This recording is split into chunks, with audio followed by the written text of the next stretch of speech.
Hello dear student, आपको फिर से स्वागत है BSc पटना क्लास में। तो आज हम बात करने वाले, जो आप लोग देख सकते हैं 7th फेज टीचर बहाली होने वाले, उसमें बहुत ही इंपॉर्टेंट क्वेश्चन सब पूछे जाने वाला है। जो आप लोग भारतीय राष्ट्रीय आंदोलन से भी कुछ क्वेश्चन आने वाला है, तो आपको उसको मैं तैयारी करा रहा हूँ। जो आज इससे पहले मैं 150 क्वेश्चन करा चुका हूँ, पार्ट बाय पार्ट वीडियो, तो आप लोग देख सकते हैं, प्ले लिस्ट में है। और आप लोग अभी तक चैनल पर नए हैं तो जल्दी से चैनल सब्सक्राइब कर ले। तो चलिए वीडियो शुरू करते हैं। फिर से आपके सामने जो देख सकते हैं इस प्रकार से पहला क्वेश्चन जो 152 नंबर से स्टार्ट करूँगा मैं। स्वराज मेरा जन्म सिद्ध अधिकार है, मैं इसे पाकर रहूँगा, किसने कहा था बताइए। तो आपको पता है कि ये बाल गंगाधर तिलक ने बोला था, यानी 1900 कब बोला था, तो 1916 ईस्वी में। ठीक है ना, 1916 ईस्वी में, जो आप लोग देख सकते हैं नीचे लिखा हुआ है। चलिए अगले क्वेश्चन हम देखते हैं। ठीक है ना, अगले क्वेश्चन आपके सामने इस प्रकार से स्वराज, देखिए फिर से यहाँ पे है 153 में, स्वराज मेरा जन्मसिद्ध अधिकार और मैं इसे लेकर रहूँगा, किसने कहा था। तो आपका ऑप्शन नंबर सी, बाल गंगाधर तिलक। ठीक है ना, ऑप्शन नंबर सी, बाल गंगाधर तिलक। चलिए 154 नंबर देख लेते हैं। भारतीय क्रांति की जननी किसे कहा जाता है, भारतीय क्रांति की जननी किसे कहा जाता है। तो ऑप्शन डी हो जाएगा, यानी कि मैडम भिकाजी रुस्तम कामा को। ठीक है ना, ऑप्शन नंबर डी बिल्कुल राइट हो जाएगा। चलिए अगला क्वेश्चन देखते हैं।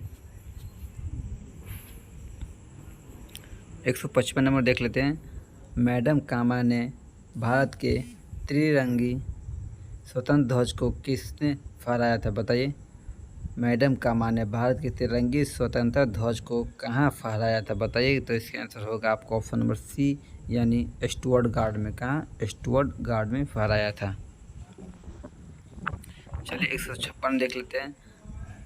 मैडम कामा ने 1907 में प्रथम तिरंगा ध्वज कहाँ फहराया था। तो आपको पता है कि स्टुअर्ट गार्ड, यानी ऑप्शन नंबर डी बिल्कुल राइट हो जाएगा। चलिए आगे देख लेते हैं। 157 में, लंदन में इंडिया हाउस की स्थापना कौन किया है। लंदन में इंडिया हाउस की स्थापना कौन किया। तो आपको पता है इसका ऑप्शन श्याम कृष्ण वर्मा ने, श्याम जी कृष्ण वर्मा, यानी ऑप्शन नंबर ए बिल्कुल राइट हो जाएगा। कब किया, तो 1905 में। ठीक है ना, ऑप्शन डेट भी याद रखिएगा, फरवरी 1905 में। चलिए अगला देखते हैं। बंग भंग के बाद कौन सी आंदोलन शुरू हुआ। बहुत इंपॉर्टेंट क्वेश्चन है। बंग भंग के बाद कौन सी आंदोलन शुरू हुआ। तो आपको ऑप्शन नंबर बी, यानी स्वदेशी आंदोलन शुरू हुआ। ठीक है ना, और कब हुआ, तो आपको पता है 20 जुलाई 1905 में बंगाल विभाजन हुआ। ठीक है ना, उसके बाद चलिए आगे देख लेते हैं। इसके बाद 159 नंबर में, लॉर्ड कर्जन द्वारा 1905 में किया गया बंगाल विभाजन किस वर्ष रद्द हुआ। किस वर्ष रद्द हुआ। तो आपको पता होगा 1911 में रद्द हो गया। ठीक है ना, 1911 में इसे रद्द कर दिया गया। चलिए 160 में देख लेते हैं। 160, कांग्रेस ने स्वराज प्रस्ताव वर्ष 1905 में पारित किया गया प्रस्ताव का उद्देश्य था। क्या प्रस्ताव का उद्देश्य था। ऑप्शन बी हो जाएगा, यानी कि स्वशासन सुनिश्चित करना। ठीक है ना, ऑप्शन नंबर बी इसके राइट हो जाएगा। चलिए हम अगला देखते हैं। 161 नंबर में, 20वीं सदी के प्रारंभिक वर्षों में कांग्रेस में विभाजन की प्रक्रिया शुरू हो गई, बताइए कब हुई। तो ऑप्शन डी, यानी ऑप्शन तीनों सही हो जाएगा। ठीक है ना, ऑप्शन डी इसका राइट आंसर हो जाएगा। 162 देख लेते हैं।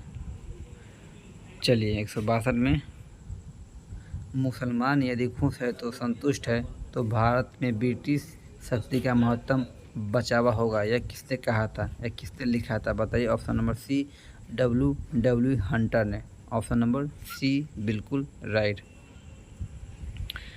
इस वर्ष हिंदुस्तान रिपब्लिक एसोसिएशन की स्थापना में बताइए। 163 नंबर का ऑप्शन हो जाएगा बी नंबर, यानी 1924 में हुआ था। ठीक है ना, चलिए आगे देखते हैं। 164 नंबर में, बंगाल विभाजन की घोषणा की गई थी। कब की गई बंगाल विभाजन की घोषणा। तो आपको देख सकते हैं ए नंबर, यानी 19 जुलाई 1905 को। ठीक है ना, 19 जुलाई 1905 को किया गया।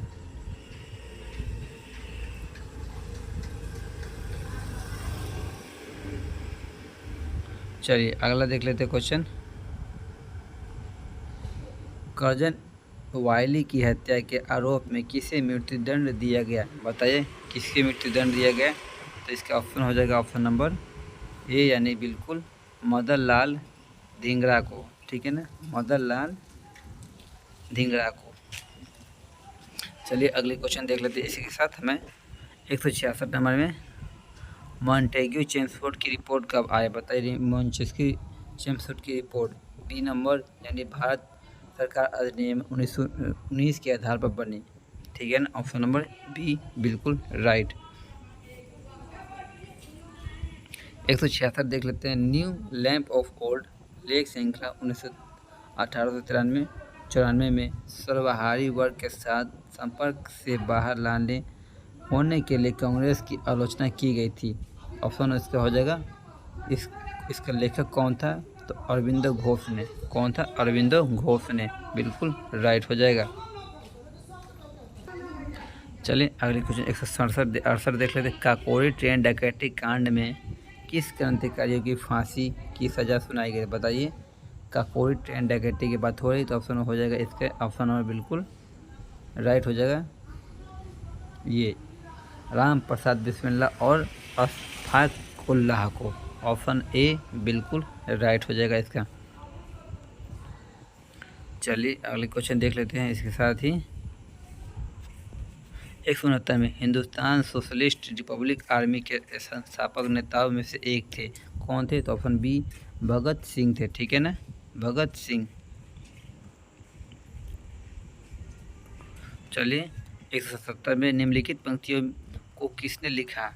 सरफरोशी की तमन्ना अब हमारे दिल में है, देखना है कि जोर कितना बाजुए एक कातिल में है। तो ऑप्शन इसका हो जाएगा ऑप्शन बिस्मिल्लाह खां। ठीक है ना, ऑप्शन ए बिल्कुल राइट हो जाएगा। 171 में देख लेते हैं। प्रसिद्ध गीत सरफरोशी की तमन्ना अब हमारे दिल में है, इसके रचयिता कौन है?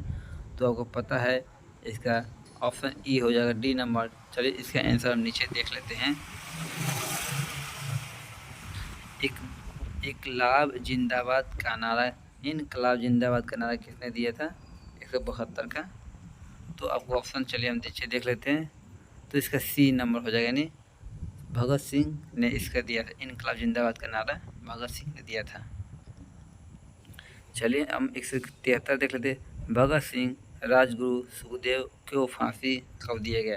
तो आपको पता है इसको 23 मार्च 1931 को दिया गया। 23 मार्च 1931 को। 174 देख ले। सरकार के विरोध में असेंबली में बम फेंकने के समय भगत सिंह की उम्र क्या थी? बताइए असेंबली में जब बम फेंकी भगत सिंह, उनका एज कितना था? तो ऑप्शन बी यानी 21 साल से थोड़ा ज़्यादा। ठीक है ना, 21 साल से थोड़ा ज़्यादा। चलिए आगे देख लेते हैं। 175 में अनुशीलन समिति थी। बताइए अनुशीलन समिति के बारे में बात हो रही है। ऑप्शन बी हो जाएगा डी नंबर। एक क्रांतिकारी संगठन था। ठीक है ना, एक क्रांतिकारी संगठन। चलिए अगले देख लेते हैं। 176 नंबर में देख लेते हैं। इस 1913 में पटना अनुशीलन समिति की एक शाखा की स्थापना किसने की? बताइए। तो इसी हो जाएगा सचित्रानंद सन्याल्यान ने। ठीक है ना, ऑप्शन सी बिल्कुल राइट हो जाएगा। चलिए चिटगांवा शास्त्र छापामारी की योजना बनाई गई, कब बनाई गई? तो फिर ये हो जाएगा सूर्य सेन ने। चलिए 178 देख लेते हैं। चटगांवा शस्त्रागार ढाबे में कौन से संबंधित है? बताइए 178 का डी हो जाएगा, यानी कि ऑप्शन नंबर सूर्य सेन ने। चलिए आगे देख लेते हैं। निष्क्रिय विरोध की सिद्धांत का प्रतिपादन किसने किया? बताइए। तो ऑप्शन डी हो जाएगा अरविंदो घोष ने। ठीक है ना, अरविंदो घोष ने। चलिए 180 में देख लेते हैं। गदर पार्टी की स्थापना किस वर्ष हुई? गदर पार्टी की तो 1913 में। ठीक है ना, इसकी स्थापना किसने की? तो सोहन सिंह भाकना ने इसका नेतृत्व की। ठीक है ना, सोहन सिंह भाकना। चलिए 121 गदर क्रांति छिड़ने का सबसे महत्वपूर्ण कारण क्या था? बताइए। तो ऑप्शन सी हो जाएगा, यानी कि प्रथम महायुद्ध की शुरू होना, प्रथम महायुद्ध की शुरू होना, ठीक है ना। चलिए 182 देख लेते हैं। गदर पार्टी की स्थापना कहाँ पर हुई, बताइए गदर पार्टी की स्थापना कहाँ हुई। तो ऑप्शन बी हो जाएगा संयुक्त राष्ट्र अमेरिका में, संयुक्त राष्ट्र अमेरिका में हुआ, ठीक है ना, सॉरी संयुक्त राज्य अमेरिका में। चलिए अगली क्वेश्चन देख लेते हैं। किसने कहा था स्वराज मेरा जन्मसिद्ध अधिकार है, मैं इसे लेकर रहूँगा। तो ऑप्शन इसका डी हो जाएगा, यानी कि बाल गंगाधर तिलक, ठीक है ना। चलिए अगले क्वेश्चन। स्वराज आम जनता के लिए होनी चाहिए, केवल वर्गों के लिए नहीं, ये प्रसिद्ध सूत्र की घोषणा की कौन की। तो आपको हो गया सी राजगोपालाचारी ने। 186 देखते हैं। ए इंडिया फॉर इंडियंस किताब किसने लिखी, बताइए किसने लिखी। तो ऑप्शन ए हो जाएगा, यानी कि सी आर दास ने लिखी थी। यह किताब इंडिया फॉर ऑफ इंडिया किताब किसने लिखी, तो सी आर दास ने। अनहैप्पी इंडिया पुस्तक किसने लिखी थी, अनहैप्पी